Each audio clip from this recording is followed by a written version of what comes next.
अंधेरे का मेहमान। गांव पीपलपुर अपनी वीरानी और पुराने पीपल के पेड़ के लिए मशहूर था। कहते हैं उस पेड़ के नीचे रात को कोई रुक जाए तो वह कभी वापस नहीं आता। पर लोगों ने इसे बुजुर्गों के डराने के किस्से मान लिया था।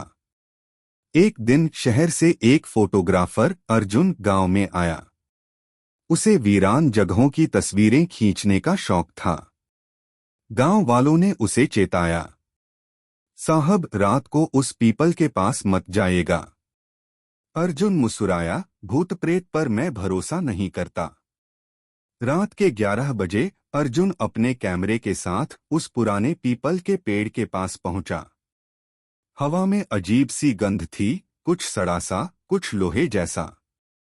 पेड़ की सूखी शाखाएं अंधेरे में हिल रही थीं जैसे किसी ने हाथ पसारे हों।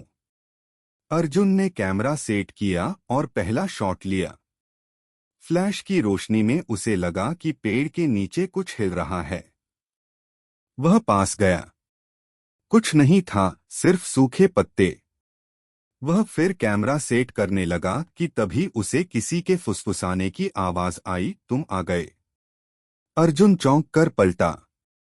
वहां कोई नहीं था। उसने खुद को समझाया, हवा होगी। तभी कैमरे का स्क्रीन अपने आप ऑन हो गया और उस पर एक चेहरा दिखा, पीला, खून से सना हुआ, बिना आंखों का। अर्जुन चीख पड़ा। पर अब उसके पैरों ने जवाब दे दिया था। वह वहीं जड़ हो गया। क्यों आए हो? आवाज फिर आई, इस बार बेहद पास से। कंधे पर किसी का ठंडा हाथ महसूस हुआ।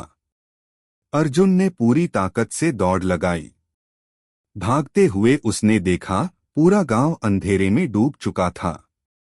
कोई भी घर रोशनी में नहीं था। गांव की गलियों में दौड़ते हुए वह बार बार पीछे मुड़ता। हर बार उसे परछाइयों के बीच वो चेहरा दिखता, कभी किसी खिड़की से झांकता, कभी पेड़ के पीछे से।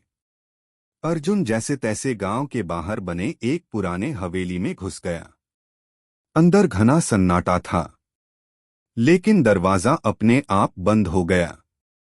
दीवारों पर अजीब चित्र बने थे, इंसानों के अर्धजले चेहरे, बच्चों की सिसकती परछाइयां। एक कोने में उसे एक दर्पण दिखा।